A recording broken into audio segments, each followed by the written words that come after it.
When you talk this way, I know you're feeling unloved. Let's work on this. I want to come across more lovingly, and I hope you would like to come across more respectfully. For more ideas, see appendices A, B, and C. The husband who never stopped loving. One of the most striking examples of a husband who never stopped engaging his wife, even as she tried to deal their marriage a death blow, came to me in an email written by the wife after she and her husband had traveled 600 miles to attend one of our conferences. When they arrived at the conference, their marriage was held together by a tattered thread. They both agreed it was the best conference they had ever attended, but they went back home with the wife still feeling very negative about the marriage. She was still tired of her life and her husband. But her husband wouldn't give up, and the rest of her email tells the story. Suppose you love those who love you. Should anyone praise you for that? Even sinners love those who love them. Luke 6:32 Nerve. We are still together today because, for the past few months, he has done exactly what you talked about at your conference concerning his love regardless of her respect. He loved me when I was not lovable at all and held on to our marriage and his family, when there was absolutely nothing to hold on to. This past October I asked him to please leave the house. I wanted to be alone, I wanted space, and I just felt like I didn't love him anymore. Reluctantly, he left for a couple of weeks. I knew that my life and the life of the girls would drastically change with a divorce. I thought about the shared visitation and how we would also have to sell our home, which we recently finished remodeling, but I didn't care, I just wanted out. Meanwhile, he prayed, studied marriage books and tapes, and made a decision to love me no matter what. The girls were really starting to miss him not being around, so we decided he would return home, until further notice. Well, he would hold my hand every night and pray for me and for our marriage, as I stared up at the ceiling anxiously waiting for him to finish. He would leave little notes, or a little flower on the bathroom mirror or in my car. So many little things he would do to show me that he loved me and wasn't going to let this marriage end easily. It just irritated me. I thought, can't he understand that I don't love him, that I don't want to be with him anymore? Why is he trying so hard? I didn't feel that high, in love, feeling for him anymore. My needs weren't being met, so I wanted out, very selfish and immature. I was emotionally going through something that neither of us really understood, but he stayed there and loved me through it. I'll spare you all the little extra details, but I eventually broke. No woman in her right mind could let go of that much love and commitment. Now, I am very much in love with my husband. I've learned that love is not a feeling, it's a choice, a commitment. We didn't become a statistic because my husband chose to love me no matter what my reaction toward him would be. It's really humbling to look back and see how loving and patient he was with me. Trust me, it wasn't easy, and how he, only through the strength of Christ, saved our marriage. I can't say we're completely out of the tunnel yet, but we are certainly very close. There is really little to add to this woman's story except, amen. Her husband understood, even when it seemed there was no way to understand. Her husband engaged her even when she would roll her eyes to the ceiling as he prayed. Talk about disrespect, not to mention irreverence. The bottom line is, he won the game, they won the game, and they are together today because he was willing to do whatever it took to stop the crazy cycle. Then she finally got the message and wanted to stop it too. No matter how desperate or hopeless a marriage may seem, if husband and wife both have basic goodwill in their hearts, they can stop the crazy cycle. But like the husband who never gave up, they have to be willing to do whatever it takes. In saying, do whatever it takes, I mean winning within the boundaries of the law of Christ, 1 Corinthians 9:21. Christ's law may mean constant giving and forgiving. Love covers a multitude of sins, 1 Peter 4:8, Matthew 5:38-46. But Christ's law may also mean turning someone away from a multitude of sins, James 5:20, Matthew 18:15. Love must be tough. To know which approach to take in your marriage, seek godly, wise counsel. Of course, doing whatever it takes can take you where you may not want to go. As I counsel couples and conduct seminars, I continually find wives who have been so hurt and even abused that they don't think they can forgive their husbands. And I find husbands who just don't know what to do when she won't forgive. They keep saying to themselves that they've blown it again. And they eventually start thinking, could anybody live with this woman? I'm certainly not having much luck. We'll look at these two concerns in Chapter 7. Chapter 7. She thinks she can't forgive him, he says, nobody can love that woman. Quote. Many a wife is so beaten down by the unloving harshness of her husband that she simply has no hope. She has tried to forgive him again and again, and he only gets worse. Getting in his face, disrespecting him, seems to be the only way she can survive at all. She would like to stop the crazy cycle, but she will forgive him when he asks her for forgiveness and not before. The problem here is that few husbands will ask for forgiveness, particularly if the wife keeps going with her disrespect. The crazy cycle will spin and spin some more. The Bible condemns a husband who is harsh and evil in his dealings, 1 Samuel 25:3. There are many books on forgiveness and quite a few Bible verses too. Jesus taught forgiveness, and so did Paul. When Peter asked Jesus if 7 times was enough to forgive someone, Jesus replied, not 7 times but up to 70 times 7, Matthew 18:22. In other words, without limit. Paul may have had Jesus's words in mind when he wrote, "Be kind to one another, tender-hearted, forgiving each other, just as God in Christ also has forgiven you," Ephesians 4:32.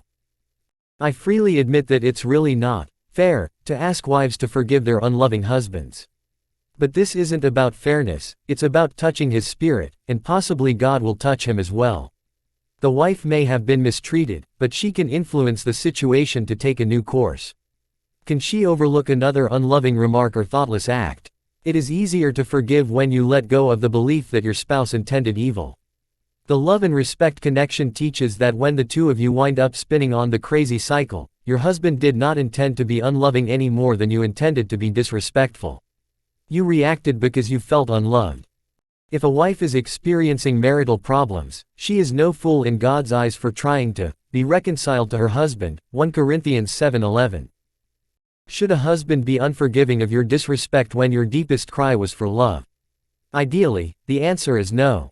But, because he is human, your husband may react in ways that may be unloving when he feels you are disrespecting him. Why be unforgiving when all he wanted was to feel that you still respected who he is as a human being? He may have been harsh, uncaring, even uncouth, but he did not intend evil. Some wives may be a bit cynical about what I am saying. From all your past history you just know your spouse intended evil, at least a little. But do you really think your husband's mission is to treat you unlovingly out of an evil heart? Your husband doesn't get up in the morning thinking, "What can I do to upset her today?" Nor do you awaken with the goal of offending him. Yet we do step on each other's air hose. Yes, your husband's unloving actions or reactions hurt you. But as Paul put it, bear with each other and forgive whatever grievances you may have against one another. Forgive as the Lord forgave you, Colossians 3:13 Niv. Surely, forgive includes your husband, so why not move first and be the mature one? When you forgive him for being unloving, you give up your right to hold a grudge and be disrespectful in return. By forgiving, you gain strength and freedom, and, amazingly, in many instances you halt the crazy cycle. A wife writes, I didn't respect my husband because I came from a family where my mom had divorced twice and my stepdad who raised me was an alcoholic and neither my mother nor my sisters had respect for him. I also didn't understand that respect was something that my husband needed. He is a very loving person, but he has done some things that have really hurt our marriage and me, and it has been difficult for me to forgive him. I realize now that God focuses on the heart and not on the behavior. Because of this, I have found it easier to forgive my husband. This has set me free. Jesus said, "He who is without sin among you, let him be the first to throw a stone at her," John 8:7. Do you know why Sarah can readily forgive me for being unloving? My mature wife has accepted by faith that, in the eyes of God, her disrespect is equal to my lack of love. That is what Ephesians 5:33 loudly implies, so she has laid down her stones. She does not feel she has a right to judge me too severely. In turn, her example has profoundly affected me. When she is disrespectful toward me, I don't hold it against her. Who am I to judge her and overlook my unloving tendencies of anger and lack of servanthood? Forgiveness comes when we see our own unrighteousness. How can we refuse to forgive an offense when we, too, have offended? Jesus' words of warning ring loud, "Do not judge so that you will not be judged. For in the way you judge, you will be judged." Why do you look at the speck that is in your brother's eye, but do not notice the log that is in your own eye? Matthew 7, 1-3. As a wife, if you pass judgment on your husband for being unloving, ask yourself, am I guilty of being disrespectful? One wife heard our love and respect message and wrote to tell us. My problem is this. I was really getting fired up about changing the way I treat and motivate my husband. But my husband stopped me dead in my tracks with news that he is having an affair and has been thinking of leaving me. My world is shattered. He is unsure if he loves me, but he is unready to decide which direction he is going. I want to embrace God's principles, but am unsure if it applies to me in this situation. I am looking for some advice on whether a cheating man is in the position to respond and whether I should be trying such a hard thing at this moment. I replied to the woman's heart-wrenching situation by pointing out that using love and respect principles can and does work with a husband who has done what hers did. He is in sin, I said. He is offending both God and you. There is no question about this, but wives are winning their husbands in exactly this situation. We just met with a couple 2 weeks ago. She won him back. It can happen and it does happen, and it is worth it. Several months later I emailed the woman to see how she was doing. She replied, Emerson, I listened hard to what you said to me. I listened even harder to what the Lord was saying, too. I spent months on my knees just getting through it all. It is hard to explain the way my heart changed through this experience. I remain profoundly amazed that I have the ability to forgive something so unforgivable. I am astounded at the poise and control God provided me with when I was in the midst of my struggles. I would pray daily and really search my mind for one thing to respect about my husband. I despised him. I didn't think I would be able to find one thing. You gave me ideas and places to start. So that is where I started. Then as we progressed in counseling, he did his part to reassure me she was gone and there was no further contact between them. It is funny, I feel as though I should have done more work to pick up the pieces of my heart and forgive him. God just did it all, and we never feel worthy of those kinds of miracles. My husband is in love with me again, and has truly had a repentant heart. His affair is long over, and she is history completely, period. We are still in counseling, because there is so much we still need to do to repair a marriage that was never the best it could be. I would say our marriage is better now than it ever has been, and yet we still have a long way to go. God has helped me with my pain, and He has healed me so well. It worked. I did win him back. When you told me I could, I really wondered if that was possible, but God has changed my husband more than I have ever expected and I hope it continues. I have changed, too. I am finally seeing in me the wife that I always wanted to be. There are 2 things in this lady's letter that are well worth noting. One is that she is amazed at how God put forgiveness in her heart as she committed to obeying His word. She did not have to work at forgiving her husband, she only had to work on obeying the Lord, and then the forgiveness flowed into her heart. Second, she sees that she is now becoming the wife she always wanted to be. She realizes that, while he had logs in his eye, she had her own to contend with. Forgiving is the direct opposite of judging. Nothing is easier than judging, nothing is harder than forgiving, and nothing can reap more blessings. While wives may have trouble with forgiving unloving husbands, these same husbands may be tempted to think there is no way they can ever win, that nobody could love the woman they are married to. But that kind of thinking is a dead end. There is a way to win and to love that woman, after all, as we will see below. If you fail to love her, rebound. Many basketball coaches put almost as much emphasis on rebounding as they do on shooting. Great players always chase down rebounds at both ends of the court. They pick up on the angle of the missed shot and position themselves to be in the right spot when the ball comes down off the rim. In many cases, after recovering the ball, they score a basket and get fouled in the process. Any coach will tell you good rebounding will keep his team in the game. The analogy is obvious. The husband who is starting to get it about the love and respect connection, and who seeks his wife's forgiveness, can't let a few misses stop him. Perhaps you have failed again to decode her deeper cry. You have failed again by reacting unlovingly to her contempt. In fact, you got tired of all the verbal blows and you stonewalled, withdrawing from her constant criticism. To rebound after being unloving, confess your sins to one another, James 5:16. Never give up. When you miss, rebound. Go after it again. You can and will win your wife's heart, even on the heels of a miserable first performance, or a second, or a third. Whenever you forget and react in an unloving way, rebound. Tell her, "I'm sorry. Will you forgive me for reacting so unlovingly?" Right now husbands reading this may be thinking, "Emerson, that's okay for you, but you've never had to face what I face." Well, let's look at my record. I'm supposed to be the love and respect poster child. I have preached the love and respect message for more than 5 years, but I still have moments when I get angry and withdraw. I am still only a man, and the flesh can be weak no matter how much experience you think you have. And through the years I have had more pressure than some men. There were times when, despite all of what I had been telling seminar goers about the love and respect connection, I would become angry when Sarah would criticize me, and I would try to stonewall her. She would simply follow me through the house, saying, "What would you say to a husband who was acting like you? How would you counsel him to treat me? Good grief. Stop the planet, I want to get off. How embarrassing. How awkward. How unfair." At some point, however, I have to calm myself down. I have to grow up, be mature. Like the fawns in Happy Days, I try to mouth, "I was Ruru. I was Ruru. I was wrong." I don't like to be disrespected and then have to apologize for being unloving any more than the next guy. It's not normal, but I know from personal experience that it is possible to fail, even as a so-called expert, and still recover. I know what it is like to rebound when you seem unable to make any shots on a certain day. As I prayed and sought answers to my own weaknesses, I found help in the scriptures. Malachi tells us, "Take heed then to your spirit, and let no one deal treacherously against the wife of your youth." 2:15. I also found real solace in Proverbs 24:16, "For a righteous man falls 7 times, and rises again." None of us is perfect.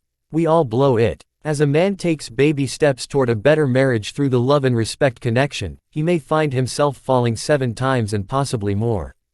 But he should take a lesson from one of his own children when that child was learning to walk. No toddler falls the first time and stays on his bottom.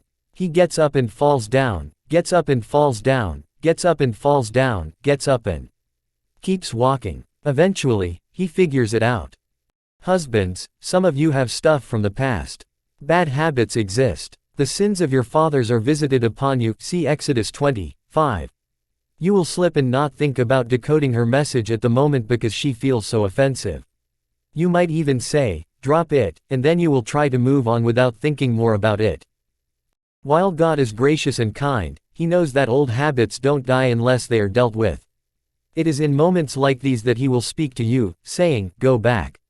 You honestly forgot to decode her message. You responded like a male. You thought you were doing the honorable thing by refusing to engage her. But that isn't going to work now. It won't stop the craziness. I want you to hear her deeper cry and move toward her. Allow her to vent. Embrace her negativity and anger. If she has something against you, go and be reconciled." Matthew 5:24 NIV. If you can do that, if you can take the hit and keep coming, then you'll be able to say something like this, "Honey, I'm sorry for coming across so unlovingly. When you come at me like that, it makes me angry because I feel you don't respect me. But I want to change. Please help me." When his wife comes at him with disrespect flashing in her eyes and venom shooting from her tongue, every husband has 2 choices. 1. Defend his pride by firing back venom of his own or stonewalling her, or 2. Try to hear his wife's cry and respond with unconditional love. I have made the decision that, with God's help, I will always choose option 2, try to hear Sarah's cry and respond with unconditional love. But even though our marriage is much better and stronger than ever, I still miss the loving mark now and then. And when I miss, even ever so slightly, I rebound. After calming down, usually in a few minutes, I say, "I'm sorry. I know I've been unloving." And, of course, from the other side of our marriage, that wonderful woman who I always knew would be my friend, responds and says she's sorry for her disrespect. Best of all, she no longer follows me around the house wanting to know how I would advise a husband who was acting like an unloving schmuck. Marriage, a 2 become 1 proposition. It is my hope that husbands and wives will use the insights in this chapter, as well as in chapters 3 through 6, to find the courage and motivation to try the love and respect connection to stop the crazy cycle. It is true that unconditional respect by wives for husbands is the part of our message that is seen as new and even revolutionary. Respect for husbands has been there all the time, nestled in a short phrase in Ephesians 5:33, and for some reason we in the church have missed it over all these years. But now the secret seems to be out. As the wife sees her husband's goodwill and forgives the past, many of her disrespectful feelings can leave her. Even if some remain, her respectful actions can empower her to influence the marriage in the direction she longs for it to go. In these several chapters I have tried to balance the scales and make husbands aware of the tremendous power that can be theirs if they decide to reach out with understanding, engage their wives even when being dealt verbal death blows, and rebound when they fail to unconditionally love as God directs. Yes, a marriage can survive, and even improve somewhat, with one spouse carrying most of the load, but God's design is that marriage be a two become one proposition. As husbands and wives learn to respect each other and love each other, miracles do, indeed, happen. Bad marriages become good, boring marriages become exciting, and good marriages become better and better. One husband whose great marriage became much better wrote to tell us of being married for 23 years, having wonderful children, and being able to start a television and radio ministry to families. But something was missing, and he shared with his wife that God had been moving in his heart to take a different approach to working with couples in crisis. He could see that the very real differences between men and women were not being recognized in a society that was out of balance in the ways it was training men and women to think from an early age. He and his wife discussed his greatest need, respect, and her greatest need, love. Then, a few days later, they heard about the Love and Respect connection on the radio. They ordered some of our materials, and after going over them, they realized that God was doing some big things in their lives by divine appointment. His letter went on to say, even though, on the outside to many, it looked as if we had a great marriage, there were several areas in our marriage that I had secretly given up on. On a scale of 1 to 10 we were living with a 5 to 6 marriage most of the time. We both wanted a marriage that was characterized by being in the 9 to 10 at least some of the time. After reading your book, my wife and I left for several days, and the best I can describe it, God brought the greatest breakthrough I have seen in my relationship with my wife.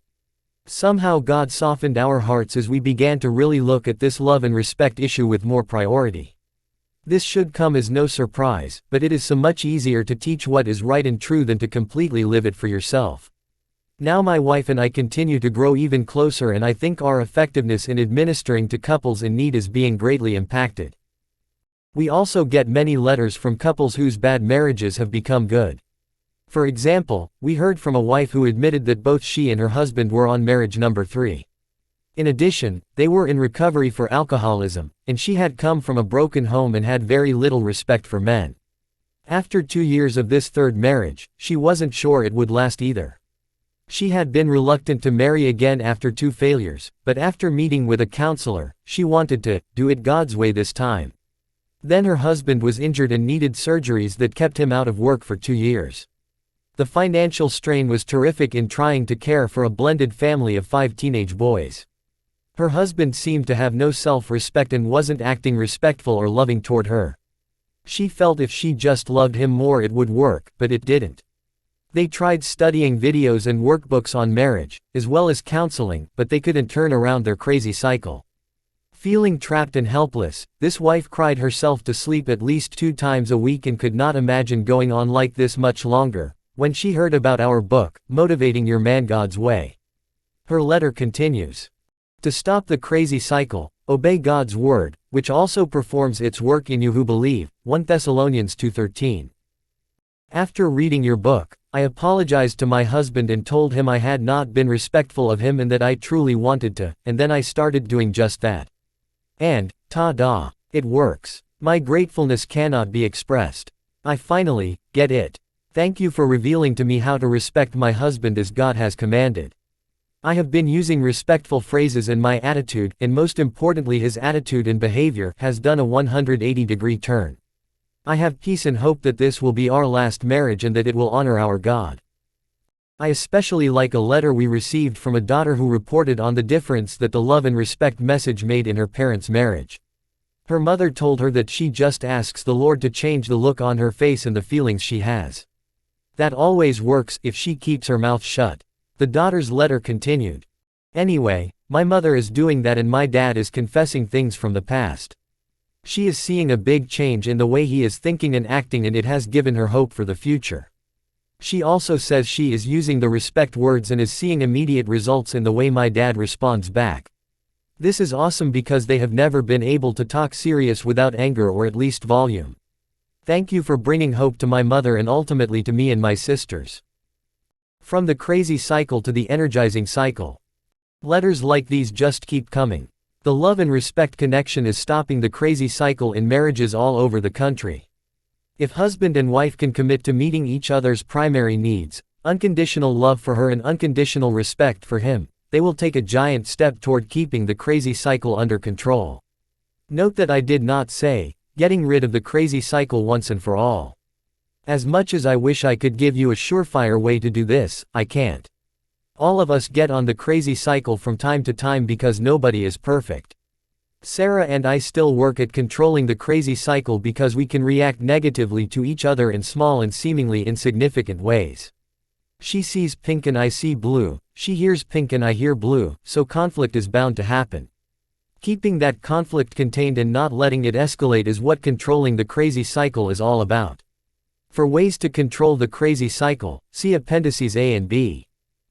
Sarah and I have learned to recognize the signs of when the crazy cycle is even threatening to spin. And we know how to slow it down and stop it when it does start making a revolution or two. Best of all, we have a secret weapon that usually keeps the crazy cycle in its cage. It's called the energizing cycle, which is driven by a simple mechanism. His love motivates her respect motivates his love. In part 2 of this book I will give you literally dozens of ideas, principles, and strategies that will put your marriage in the energizing cycle. And, if you commit to working at it, you will stay there. Part 2. The energizing cycle. Because the crazy cycle is always ready to spin, you and your spouse need to get on the energizing cycle and stay there. The following chapters contain important scriptures that apply to the love and respect connection in marriage. I also share principles, techniques, and common sense to help husbands and wives learn how to practice the love and respect message on a daily basis. As we learned in Part 1, husbands need particular help with love, and wives need particular help with respect. To simplify matters, I use 2 acronyms containing 6 areas of key importance for each spouse. COUPLE is advice for husbands with separate chapters on closeness, openness, understanding, peacemaking, loyalty, and esteem. CHAIRS covers advice for wives and includes separate chapters on conquest, hierarchy, authority, insight, relationship, and sexuality. It takes constant work to stay on the energizing cycle. These brief chapters are full of biblical help and practical tips that will help you build a better and stronger marriage. Chapter 8. COUPLE, How to Spell Love to Your Wife. Note to wives, this chapter and the 6 to follow are for husbands only, but wives are invited to read along. Gentlemen, we have spent quite a bit of time learning how to stop the crazy cycle. In the following chapters, we want to focus on getting on the energizing cycle and staying there. The energizing cycle is proactive. It is positive. And it is preventative. Stay on the energizing cycle and the crazy cycle will not spin. Because you and your wife are human, however, the crazy cycle may start to make a revolution or two. It still does for Sarah and me, but only when we forget to use the tools and techniques in the energizing cycle. What I will cover in chapters 9 through the 14th of may not seem to be natural for you, and that's okay. As we have already seen, love is not a husband's mother tongue. But as you live out the several simple truths for husbands set forth in Scripture, which are presented in the acronym COUPLE, it will energize your wife. She will respond with respect, and that is your mother tongue. Since wisdom will honor you if you embrace her, Proverbs 4:8. I believe a good-willed wife will honor you when you love her. Before we get into the details in closeness, openness, understanding, peacemaking, loyalty, and esteem, we need to look at the word COUPLE itself. It means two people connected together, and this is the key to how women view relationships. Wives want connectivity. Think of a photograph of the two of you, which symbolizes your relationship. As troubles, big or small, hit your marriage, imagine that photo being ripped straight down the middle, or at least torn a bit. Your wife sees it as her mission to tape the relationship back together. She wants to connect with you, and she approaches you with that intention in mind. Here is where couples often run into trouble as they try to work out their problems, even small ones. Women confront to connect. The typical response from a man, however, is that he thinks his wife is confronting to control. If another man talked to this man like that, he would sound intentionally provocative. Is that not why some men feel their wives are picking a fight? Even the simplest and mildest confrontation between you and your wife is an excellent illustration of this basic difference between the deepest needs of a man and a woman in a relationship. It is a clear picture of how the codes you send one another can be misinterpreted because of your very different needs. In part 1 we looked at the need to learn how to decode. When your good-willed wife appears negative and offensive, she is crying out for couple. At such moments your feelings may tell you she's just being critical and disrespectful. Take it by faith, however, what she really wants is to connect. She wants your love. This husband wouldn't believe me until. One couple who came to me for counseling had the very problem I am speaking of. She had been confronting him and he felt suffocated, frustrated with her controlling attitude and her seeming lack of respect for him. I told the husband, "Sir, your wife is confronting you to connect." "No," he answered quickly. "She tries to control me." I turned to the wife and asked, "Are you really confronting him to try to control him?" "Of course not," she replied. "It's just what you said. I'm trying to connect with him." I turned back to the husband. "You see." He did not see. He insisted, "She's a controlling person." In that session and several others, that husband would not let go of his interpretation of his wife's confronting ways. He was convinced he knew what she meant and he knew why she was doing what she was doing. He had received her code, translated it, and thought he understood the message: she is a controlling person. Went on the crazy cycle. The way of a fool is right in his own eyes, Proverbs 12:15. Obviously, he was wrong, but at that point he wasn't willing to try to decode his wife more accurately. As it so happened, they later attended one of our Love and Respect conferences and sent me a note afterward. "We are now a love and respect couple. We realize that we misinterpret the codes we receive, and when we try to communicate what we feel, it can come across in different ways than we intend." This couple got it, particularly the husband. He figured out that if his wife came across to him as controlling or too negative or too complaining or too disrespectful, he had to realize he could easily misinterpret her code. Her cry was, "Love me." When he withdrew, she would simply try even harder to access his heart. He saw that as she tried to pull him closer, he had mistakenly assumed she was trying to put him even more firmly under her thumb. Once he learned to decode her correctly, he started to make progress in getting off the crazy cycle and on the energizing cycle, see page 115. She was not scolding him as a bad boy. She longed to be his lover, not his mother. Learn to trust your instruments. Vertigo is defined as a sensation of dizziness and the feeling that you are being whirled about in your environment. The term vertigo is sometimes used when training people to fly, especially when they learn to fly on instruments without being able to see where they are going. Unless a pilot learns to pay attention to his instruments, he will feel as if he is being whirled about, quickly get disoriented, and crash. He learns that if his instrument panel tells him he's upside down, even if he feels he's right side up, he should listen to the instrument panel and turn the plane right side up, no matter how he feels. The instrument panel is not hampered by feelings, nor is it blinded by an impassable bank of clouds or fog enveloping the plane. In short, the instrument panel cannot be fooled and it does not lie. To decode correctly, be a wise man who listens to counsel, Proverbs 12:15. As we go through all of the secrets in couple and the various aspects of connectivity, I want you to treat the following 6 short chapters as your instrument panel. Don't always let what you see, hear, and seem to feel determine how you will interpret a situation. Instead, keep in mind that you are the one who wears blue sunglasses and has blue hearing aids. They color and influence what you see and hear, and they form your understanding of the code you may be receiving from your wife. You may think, maybe some men's wives are trying to connect with them, but not mine. She is trying to control me. You have to set all that aside. You have to trust your instrument panel, which is labeled COUPLE.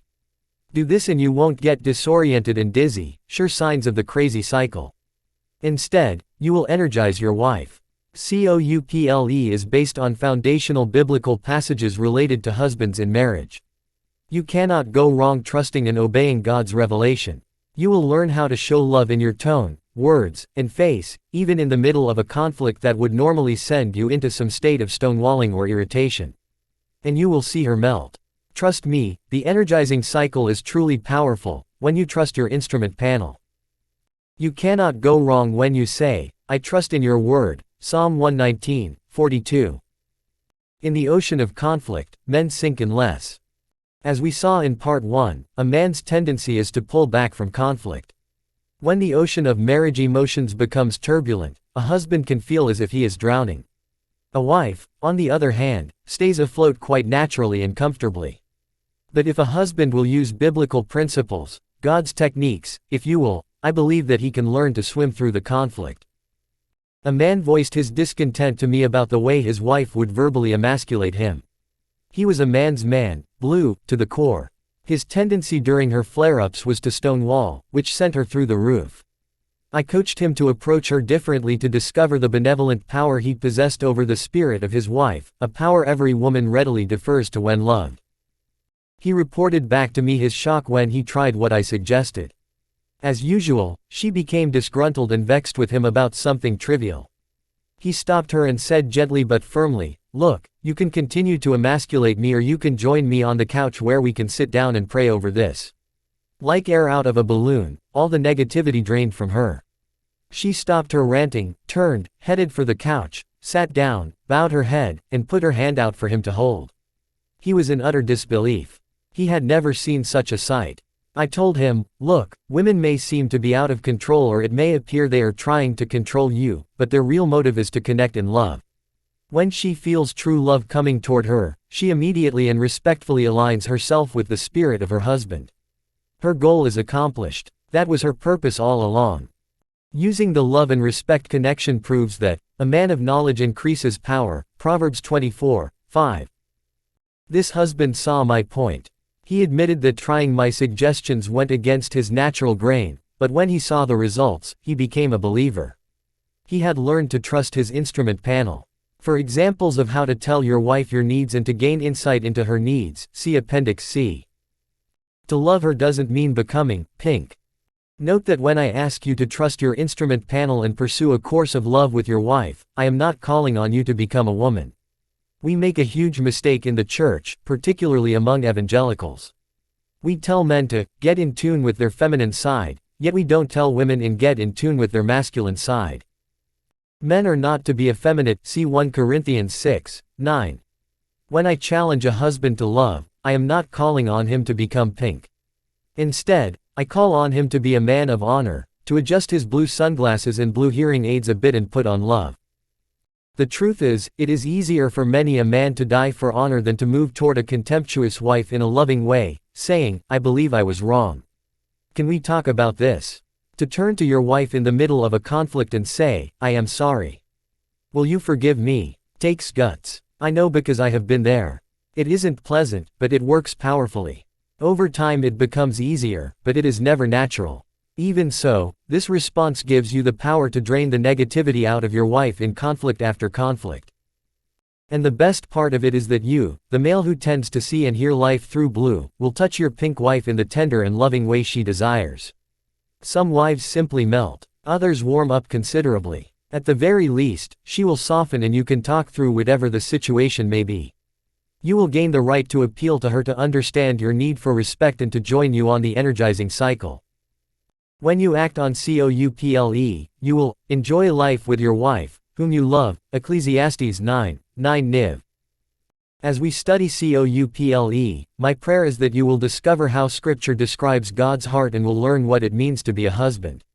You won't have to become a Bible scholar and study dozens of passages. I'll show you only a small number of verses, but they will all be significant because they spell love to a wife. As one husband told me, the information is working. I have seen the glow in my wife's eyes when I apply it and defeat and despair in her eyes when I fail to practice the principles you are trying to teach me through your material and God's Word. To keep that glow in your wife's eyes, act on the biblical principles I will describe in the following chapters and your wife will feel loved. That's connectivity, that's coupling. You will energize your wife God's way and see how His way works in the heart of a good-willed woman. Still a bit dubious? Let's take a closer look at couple and see. We'll start with closeness. Chapter 9. Closeness, she wants you to be close. It is no coincidence that early on in the Bible, in describing the first marriage in human history, there is a living definition of the meaning of closeness. Therefore shall a man leave his father and his mother, and shall cleave unto his wife, and they shall be one flesh. Genesis 2:24 KJV. When Scripture speaks of cleaving, the idea in the Hebrew is to cling, hold, or keep close. Two are joined together face to face, becoming one flesh. Did you know that in all of God's creation only human beings are sexually intimate face to face? Cleaving, however, is more than sexual. Cleaving also means spiritual and emotional closeness. This is a salient passage for husbands, full of insight. Your wife will feel loved when you move toward her and let her know you want to be close with a look, a touch, or a smile. In the book of Deuteronomy we find still more about what it means to be close. When a man takes a new wife, he shall not go out with the army nor be charged with any duty. He shall be free at home 1 year and shall give happiness to his wife whom he has taken. Deuteronomy 24:5. This is a fascinating passage because it shows how well the Israelites understood marriage. Why the whole first year? They knew that the first year of marriage is fundamental. It is important to set the tone for the closeness of the relationship, before the wear and tear of life takes the husband away for periods of time, before they face other problems. The first few seconds set the tone.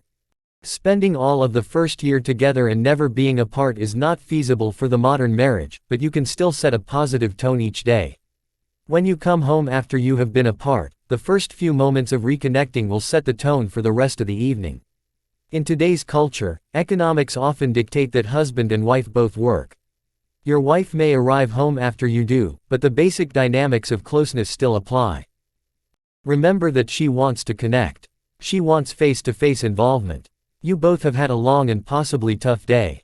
If all you want to do is flop on the couch and watch TV while she fixes you a nice dinner, you are missing it big time.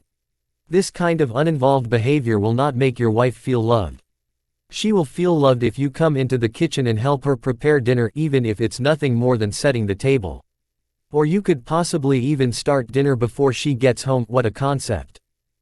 The heart focus of a husband is to be a lover, who sticks closer than a brother. Proverbs 18:24. Yet another idea is to sit and talk with her as she gets the meal together. Tell her about your day, and be sure to ask her about hers. She may be busy with children or other duties, but she will be listening, I assure you.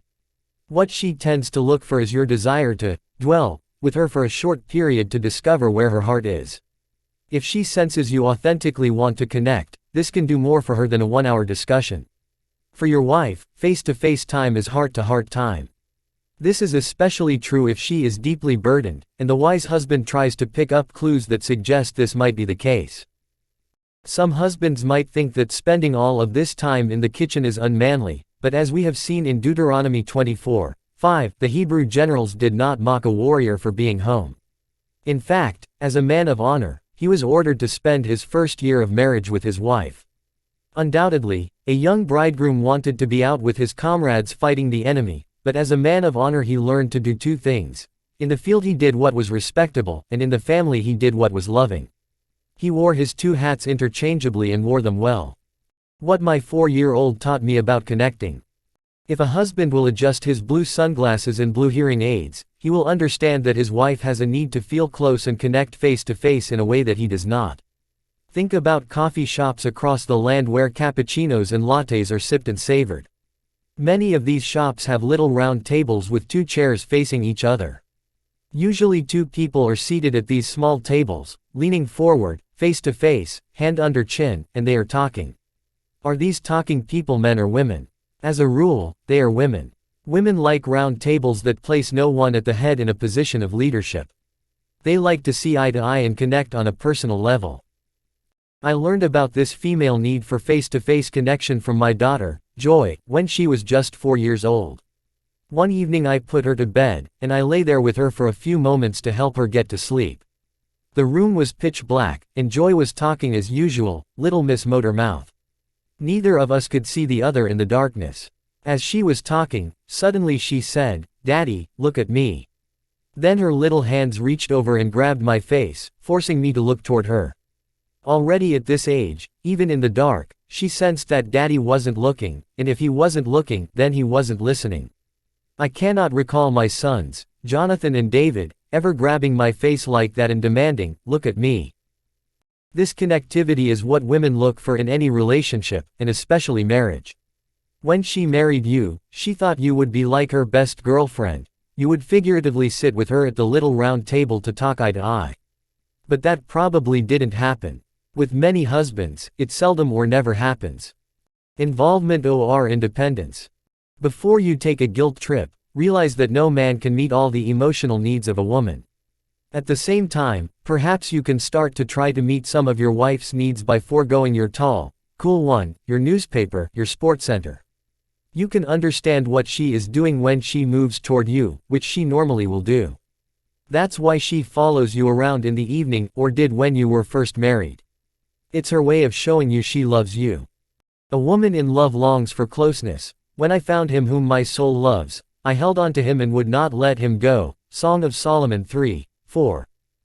One way to picture your marriage is with a line that has the word involvement at one end and the word independence at the other, as shown below. Involvement blank independence. In the typical marriage relationship, she leans more toward the involvement side while he leans more toward the independence side. When you get too independent, especially when you stonewall, she does not feel close to you and begins to feel you don't love her. When she doesn't give you the space you need, you begin to feel that she's trying to get too involved and doesn't respect you. The line illustrates the tension that exists between your basic needs for involvement and independence. Tension is not bad, it is simply there. In fact, it is a necessary part of your relationship. A degree of tension in a marriage is actually one of the things that makes the relationship good. More on that in Chapter 12. Only chickens get henpecked. The tension between involvement and independence is another illustration of the difference between pink and blue. As a man, you will probably not be able to be as involved with your wife as much as she may like. I am not asking men to become women who sit at tiny tables at cappuccino shops and sip coffee as they share life face to face. You are a man, and your wife loves you for being a man, not a woman. She doesn't expect you to become feminine, just like her girlfriend. But when you move toward her, when you show her you want to connect in even small ways, watch what happens. This will motivate her. It will energize her, and it will keep your marriage off the crazy cycle and on the energizing cycle. Of course, you can always grab tightly onto your brass ring called independence. You can insist on having your space. After all, you work hard all week and you deserve a little golf, or fishing, or watching a good game on TV.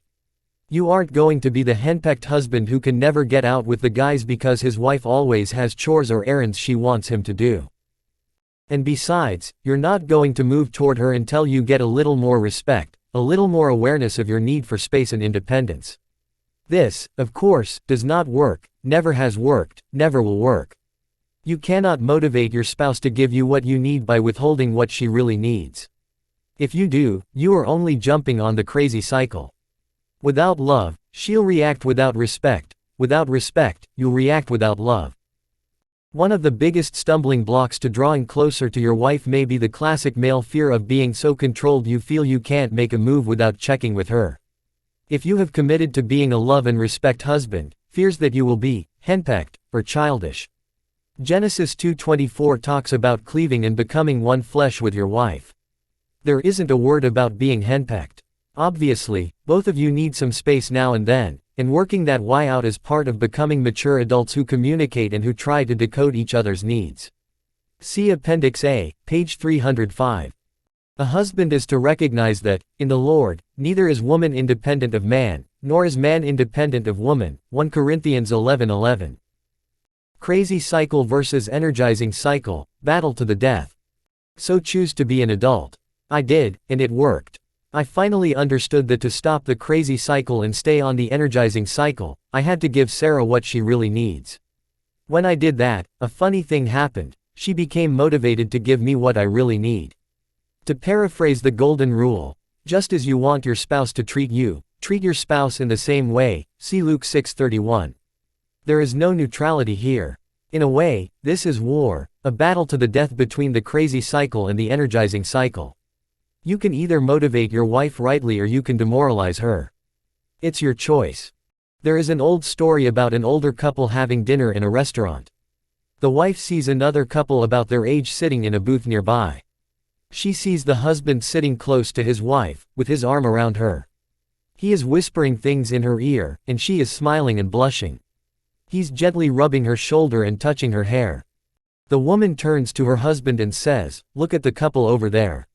Look how close that man is to his wife, how he's talking to her. Look at how sweet he is. Why don't you ever do that?" Her husband looks up from his Caesar salad and glances over at the next booth. Then he turns to his wife and says, "Honey, I don't even know that woman." A wife is always hoping, "Now, my husband will be attached to me." Genesis 29:34 ESV. An old joke, perhaps even a corny one, but it makes a point about Pink and Blue. Pink wants closeness, Blue is busy with his Caesar salad, anticipating the prime rib to come. Until both adjust their sunglasses and hearing aids, there will be continued tension that will not make a great marriage. A great marriage happens when the tension is dealt with creatively, or when tension is avoided completely by doing a few positive, loving things. This can pay off big time, especially for wives. One woman reported, "My husband has been talking more to me, been more affectionate, and I feel like we have been closer in the past few weeks than we have in years." Being close costs nothing, but your time and love. Many of the following tips and techniques are the courtesy of my wife, Sarah, who speaks on the energizing cycle during one session of every conference we do together. As she compiled her list of ideas to help husbands, Sarah put down things that appealed to her, and she also asked a large number of other women what would make them feel closer to their man. They came up with simple but effective ideas. For example, do you realize the power in just holding her hand? Just the other day I was walking with Sarah and she said, "A woman feels close to her husband and, therefore, feels loved when he holds her hand." Of course, I immediately took her hand. I'm a quick study. Or consider the power of a hug. A few years ago, Sarah's mother and mine died very suddenly within an 11-month period. She was close to both of these women, and I would often find her standing at the kitchen sink sobbing. All I would do was go up to her and hug her. I said nothing, but I held Sarah until she quit crying. She told me later, "I felt so close to you when you did that." Or consider being affectionate without wanting sex. That may sound a little bit like an oxymoron, but it's true. It's been said that sexual intimacy often begins at breakfast, or at some other time during the day. Hug her, hold her hand, tell her you love her, tell her how pretty she is. Be affectionate but not sexually aggressive. Touching her and kissing her only when you want sex is usually a turn-off to your wife. She builds up to sex much slower than you do, so through the day keep your advances in the affectionate zone only. When you set the right tone with little encounters during the day or evening, it leads much more naturally and easily to sexual intimacy later. Remember, be affectionate and attentive every day, not just on days you want sex. Affection should be an end, not a means. Hear what this wife is saying. He watches SportsCenter, but I slow down at 10 o'clock. I want to quiet down and cuddle like we did when first married. However, without the kids, we are two strangers who are not on the same path. This is causing a problem with me being sexually intimate. That is the only time we are close. I need something apart from that. I've just touched on a few examples. See the list below, as well as lists at the end of other chapters in COUPLE. Note that all these suggestions are simple and cost nothing but your time and willingness to be close. Your wife feels close to you when you hold her hand. You hug her. You are affectionate without sexual intentions. You are with her alone so you can focus on each other and laugh together. You go for a walk or jog. Anything that results in togetherness. You seek her out. Set up a date night. Eat by candlelight. You go out of your way to do something for her, like run an errand. You make it a priority to spend time with her. You are aware of her as a person with a mind and opinions. Let her know you enjoy discussing things with her and getting her insights. You suggest the unexpected. Get takeout and eat on the beach. Take a walk to see the full moon. Park on the bluff and watch the sunset. You pillow talk after making love. Lie close with your arm around her and share feelings and intimate ideas. And never turn on SportsCenter or Nightline. Chapter 10. Openness. She wants you to open up to her. W. Heil doing marriage counseling. I have noticed a distinctive trend among the couples who come in to see me. As they enter my office and sit down, the husband will position himself so that he can see me. He will occasionally look up or down or to the opposite side, but he seldom looks directly at his wife except with quick glances. The wife will position herself so she can see her husband and me. She will watch us both because she is trying to figure out what is going on inside of her husband, what he is thinking. Remember, as a woman, she is expressive responsive. She wants to talk about things. She wants to have her problems out in the open for discussion in order to solve them. Her husband, however, plays it close to the vest. He is the opposite of expressive responsive, what psychologists consider compartmentalized. His wife senses something is going on inside, but he won't talk about it. Nothing is wrong, he says. Yet her intuition tells her he is definitely upset. So the wife is confused, and she says, I sometimes don't know which to believe. But she never quits. She keeps coming at the problem, trying to figure it out. She longs for his love, which is experienced in her world by connecting openly with his heart. Smash one of her lights and all of them go out. To fully understand the dynamics that are going on when a couple sits in my office for counseling, it's helpful to define the terms expressive responsive and compartmentalized with a simple illustration. We have already seen that men and women are very different. Pink and blue see and hear things differently at the level of marital intimacy. Think of this difference as two types of electrical circuits. On one circuit there are 3,000 lights, and the circuit is so designed that if one light gets smashed the whole string goes out. On the other circuit there are 3,000 lights, and it is designed so that if you smash 2,000 of these lights, the other 1,000 will still work. A closed husband seems to his wife to be so ill-tempered, that no one can even talk to him. 1 Samuel 25:17 Nerve. At the level of intimacy, the wife is like the first circuit. If a serious marital conflict exists, this affects her whole being. All of her lights go out, and she shuts down totally. This is because she is an integrated personality. Her mind, body, and soul are connected and her entire system reacts to feelings of hurt. Let her husband make one small, unkind remark that feels unloving to her and she is totally upset with him until things are repaired. As one wife told me, if I'm battling with him in one area, I am at war with him in all areas. Sometimes a woman can feel at war with her husband because he leaves her feeling lonely. Following is the kind of letter I receive from many wives. So many nights he would come home, watch TV till late, come to bed wanting sex, and I would feel used and unloved. Those feelings of loneliness, I guess, came back to me last night and I didn't like the way I was feeling. I felt like the TV was more important than me.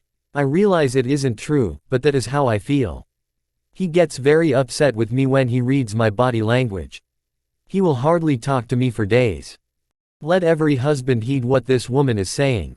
When she believes there is a problem, when she feels hurt, lonely, or neglected, she definitely has no interest in responding to you sexually.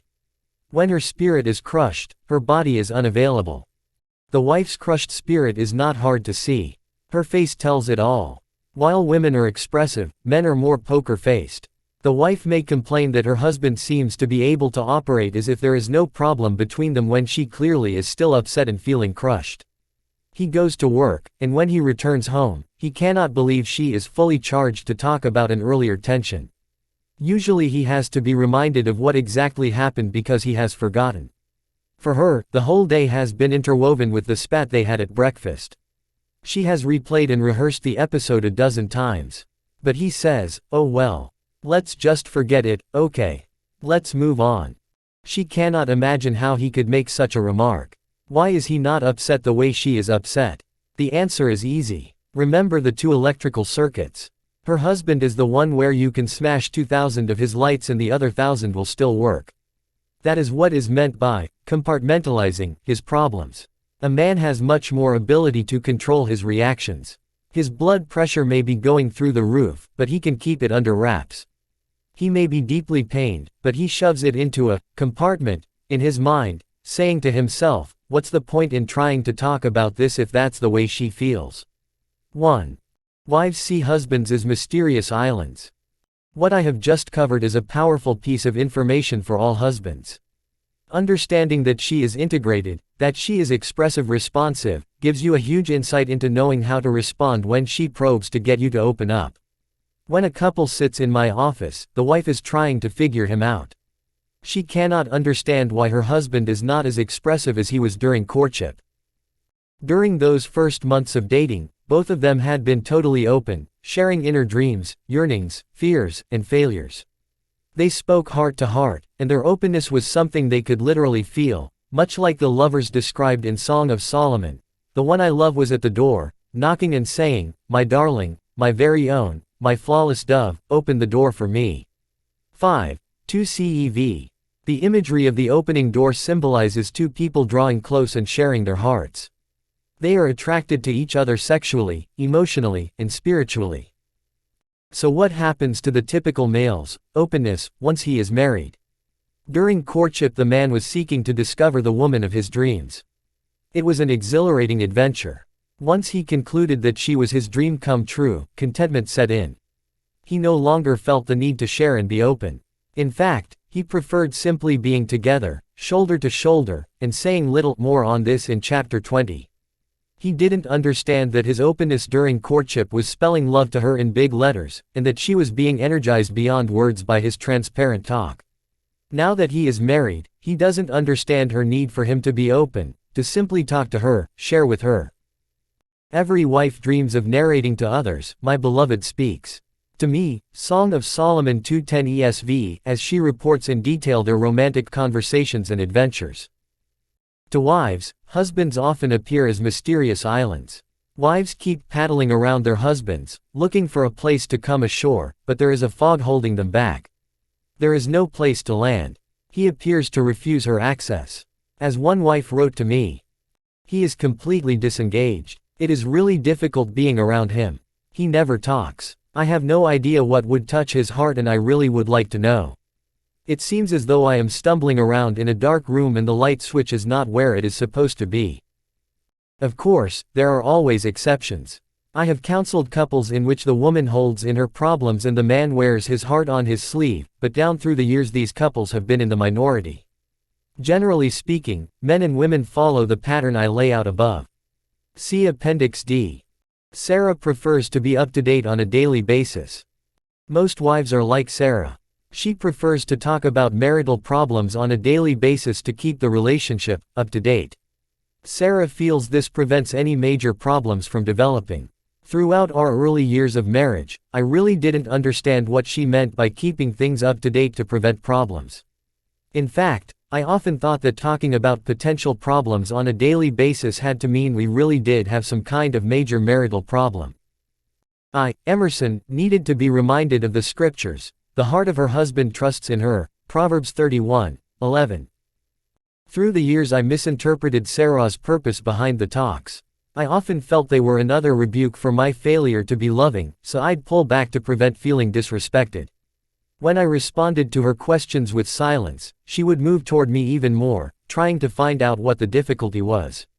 And that only made me withdraw all the more. I finally learned what was going on, but until I did, the crazy cycle spun more than it needed to.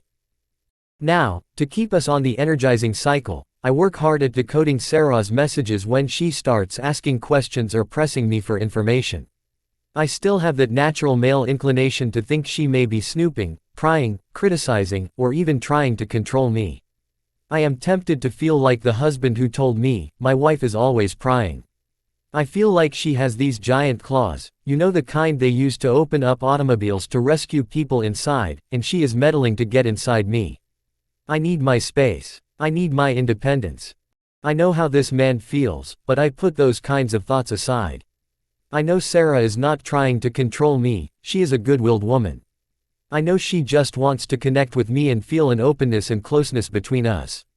This is a powerful part of her femininity, why I fell in love with her in the first place. As a husband, you must understand that those feelings of being interrogated and thinking your wife is snooping or asking a lot of unnecessary questions are going to come over you. It will happen, and you must stop yourself before you get upset. Think about why your wife is doing this. She wants to keep things up to date. She's moving toward you because she loves you, you matter to her.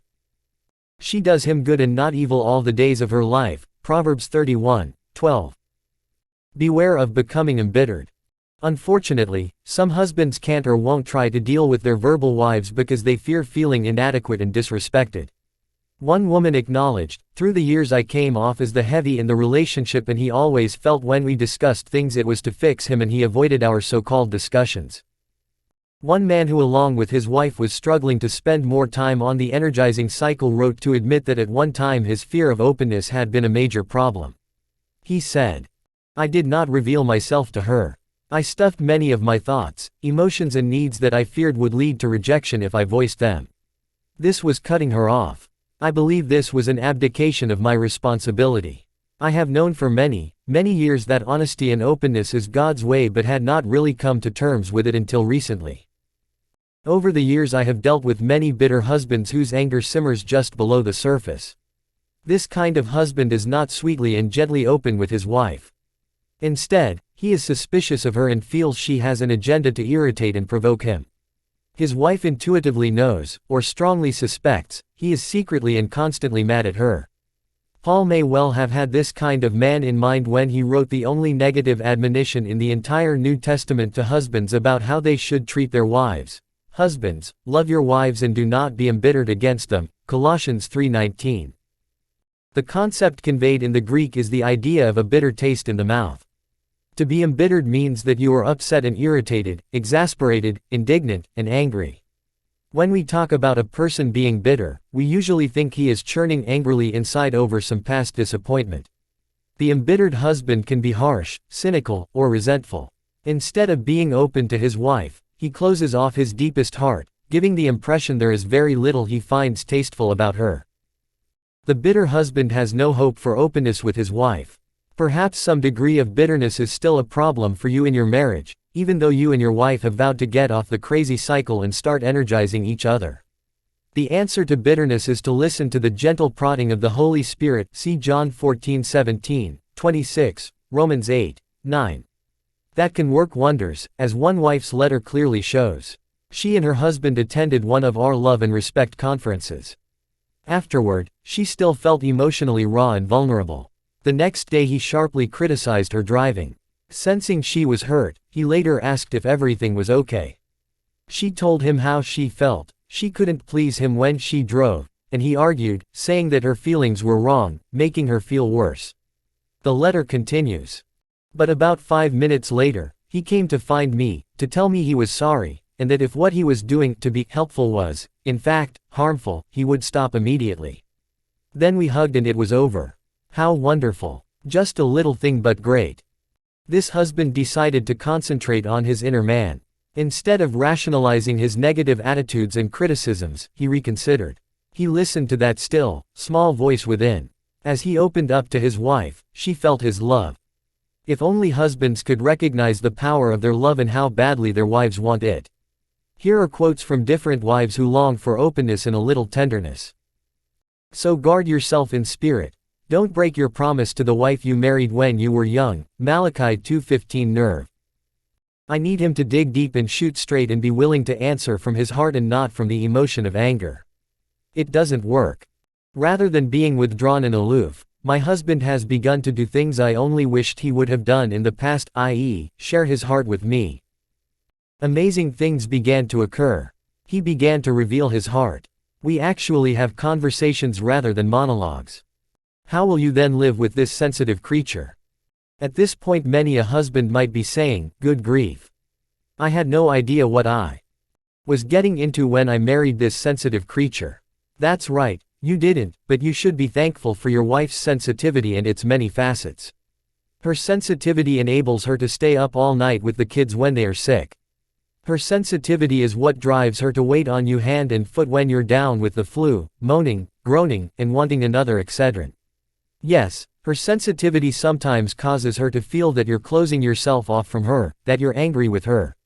You may be tempted to say, "Oh, please don't be so sensitive," but better to realize you must take her weaknesses with her strengths. Every husband must make a decision about his wife's sensitivity and needs.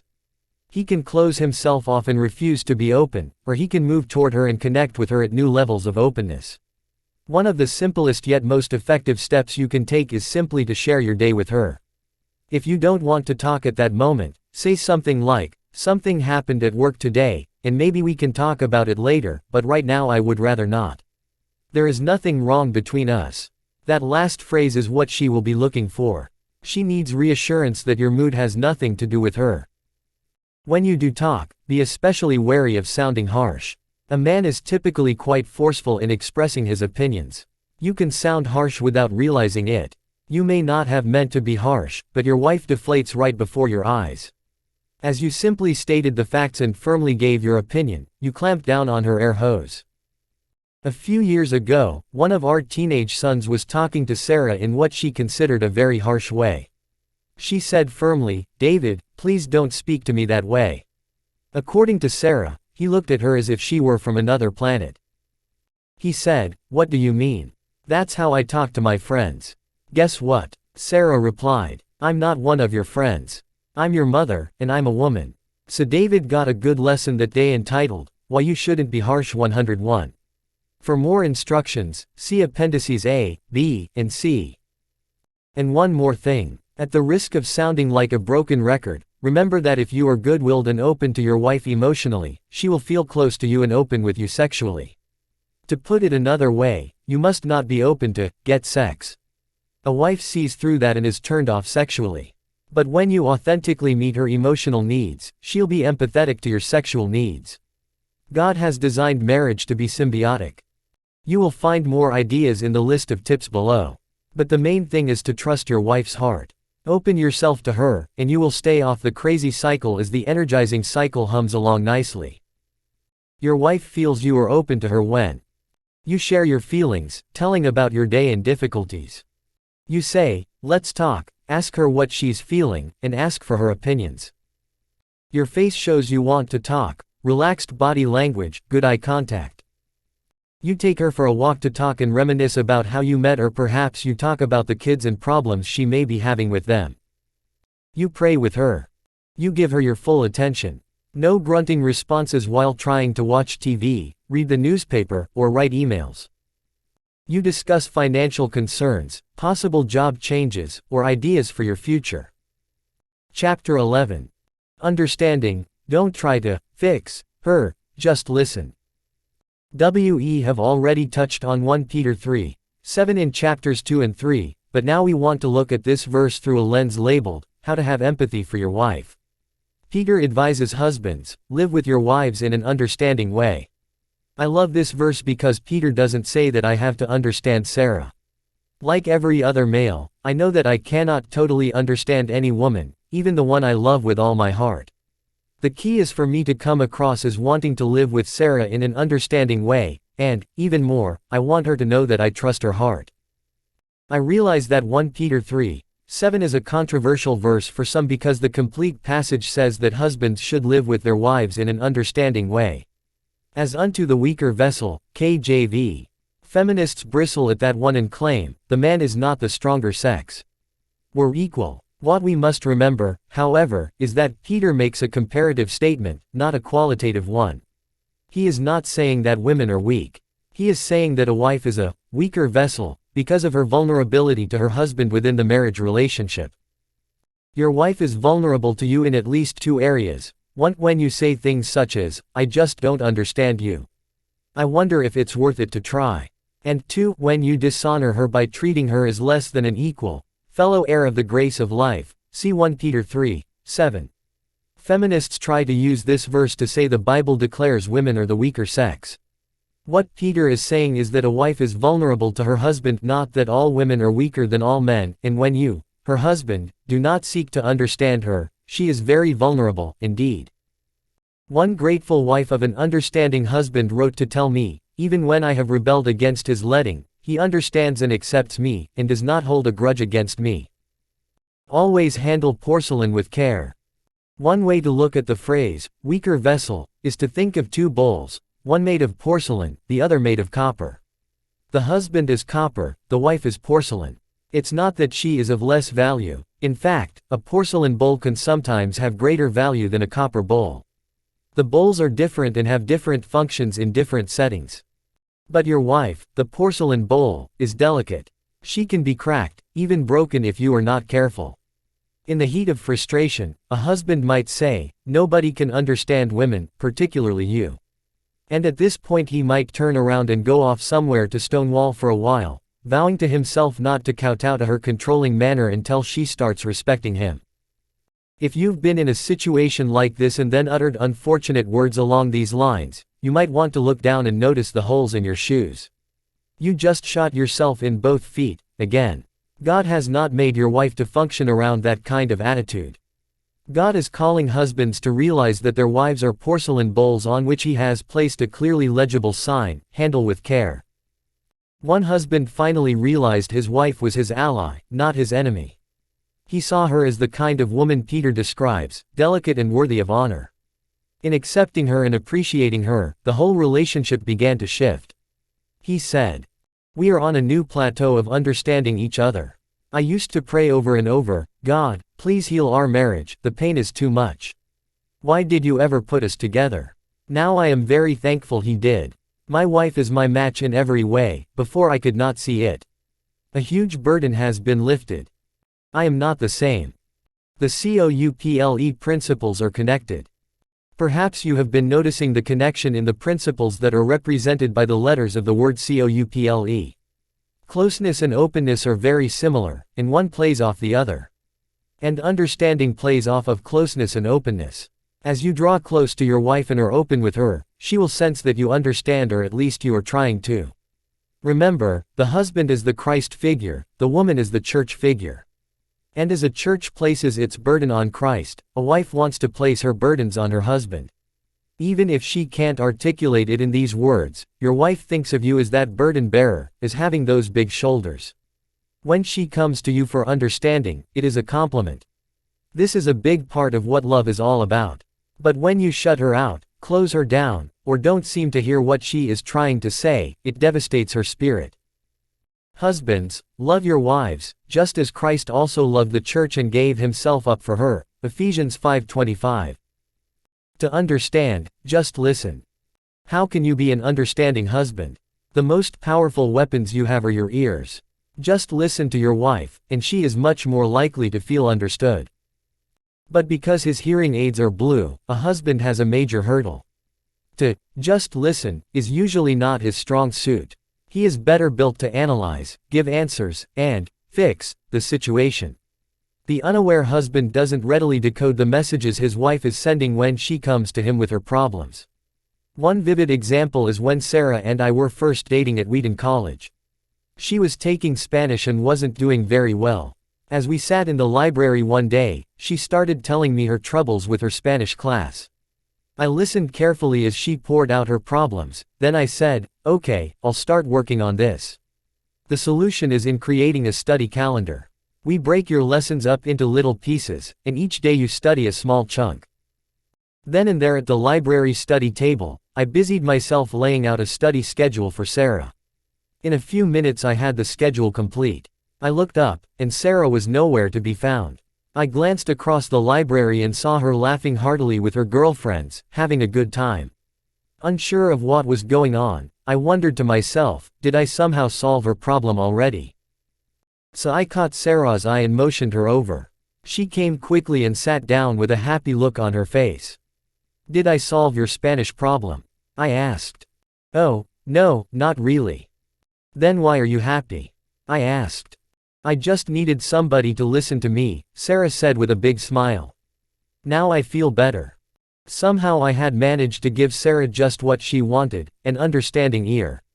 Of course, I went on to try to fix her problem, but by the time I had started on that she already felt better. You might say I lucked out on that one. Later there were other situations after we were engaged and then married where I was guilty of wanting to fix more than listen, and I heard about it. The dynamic that was at work that day in the library when I listened to Sarah pour out her Spanish problems is a very powerful one.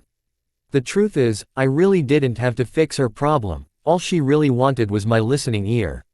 I learned that Sarah has needs that I do not have, and that is okay. Also, she has learned that I have needs she does not have, and that is okay with her.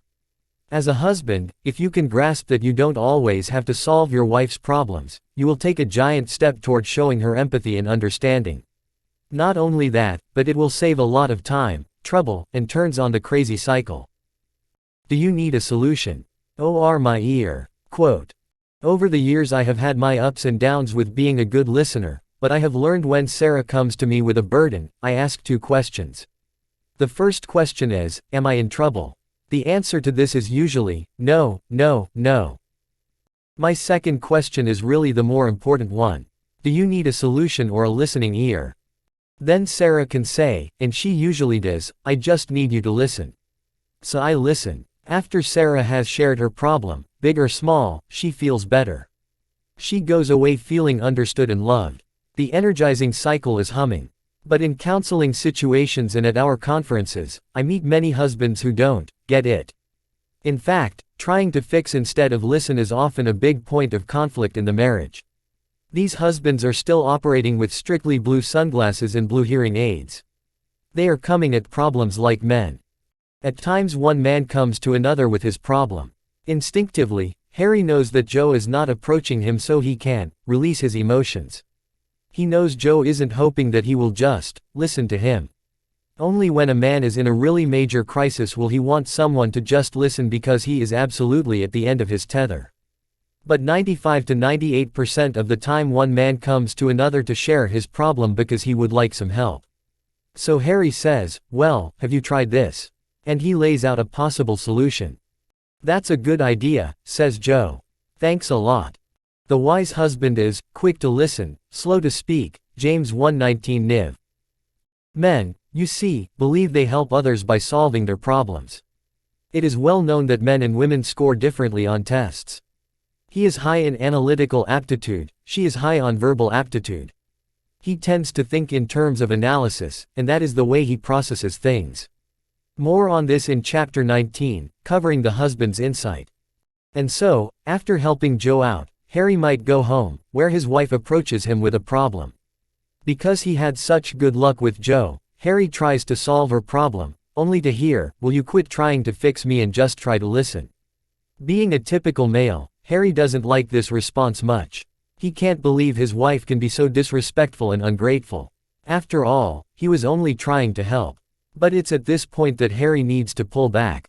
He needs to learn the line, honey, do you need a solution or do you just want me to listen? This isn't natural, but I guarantee it is effective. One thing to remember is that when a wife comes to a husband with her problem, she isn't coming because she wants him to solve it. In fact, in many cases she knows exactly what she needs to do. But she's coming to share, to feel understood, to communicate at an entirely different level. Men tend to communicate for one reason only, to exchange information. They wonder, why else would you want to communicate? Get to the facts, share opinions, come to some conclusions. What else is there? So when a wife comes up and says, can we talk? The husband responds, what about? He is ready to exchange information, to give solutions. But then she says, oh, I don't know. I just need to talk. This is not a comforting line for the average husband.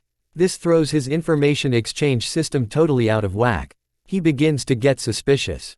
She must be setting him up to bawl him out about something. Hannah is barren, so her husband tries analytically to solve her problem. Why is your heart sad? Am I not better to you than 10 sons? 1 Samuel 1:8. Just talking is a key to understanding. In chapters 9 and 10 I stressed the importance of setting aside time to talk to your wife. This is not an option. This is a must. Talking is when women report to build rapport. This may sound like small talk to you. You may or may not be ready for it at all times, particularly after getting home from a hard day at work, but take time to talk to her if at all possible. Understand the importance she puts on sharing her report and having you share yours. You don't have to give every detail of the day. Try, however, to go over a few highlights, a certain happening, something that will make her feel loved because she will be building rapport with the most important person in her life. Remember, too, that wives love to talk to release their emotions. Because a woman is an integrated personality, she is like a tea kettle, she collects all the things that have happened to her over the day, and there is a buildup. She needs to release some of these feelings, and it really can't wait until tomorrow or the next day. As we discussed in Chapter 10, men are compartmentalized. You can stuff things away and not have to talk about them. You don't have pressure building inside the way your wife does. When you let her share her small talk and give her a chance to let off steam, she will feel good. She will feel connected to you. Since she is a woman, 1 Peter 3:7 God made your wife with different needs and vulnerabilities from your own, so don't pass judgment on her. Women also need to talk to realize their feelings. Men usually know what they are feeling, and they will talk about it if they think it is necessary. Women, on the other hand, can be feeling a lot of things but not know exactly what they are. As they begin to talk about what happened through the day, they can work back to the problem that they can't seem to put their finger on. That's why a wife sometimes says, "Can we talk?" when asked, why. She doesn't really know, she just had a bad day and, "I just need to talk." As a husband, you must realize your wife needs to process her feelings, to realize exactly how she is feeling. As she talks to you, it clarifies things for her, then she feels better and she feels understood. Understanding takes scheduled time. Sarah and I came to a point in our marriage where our kids were young and the demands of the day were heavy on both of us. So, after dinner, we told our oldest son to watch the other two, and we locked ourselves in our bedroom. This 15-minute period was mom and dad's time, and the rule was, don't interrupt until we're done. The best thing about those 15 minutes after dinner was that they were predictable. Sarah knew this would be her time to talk to me, to share her feelings. At another stage in our marriage, we were having some tension because Sarah was always seeing me either coming or going. She wanted more than transitional moments to tell me all the things that she was feeling, so we set up a date night. The tension disappeared because now Sarah had a predictable time with me, Thursday nights. And so she'd save up what she had on her mind and heart. She would literally make lists, and after we had dinner somewhere, she would go down her list and we would talk. Some husbands might be wondering, okay, you and Sarah talk, about what? If your wife is typical, you don't have to carry the conversation, just be sure to listen. Don't be thinking of tomorrow's appointment or getting the car serviced, etc. And every now and then repeat back what she is saying. For example, "That's interesting. What I hear you saying is." This way she will know you are listening and that you care about what she is saying. There are many ways to let your wife know that you are trying to understand her and what she faces each day as the emotional center of your home. At every opportunity express appreciation for all she does. We know of one husband who gave his wife a special card, thanking her for every menial task she does around their home. From washing the clothes to doing the cooking, from taking the kids to school with lunches packed to helping them with their homework. There was a list of 10 or 15 items. The wife was so touched by this card that she said, "I'm sticking this in my Bible and I'm going to reread it often."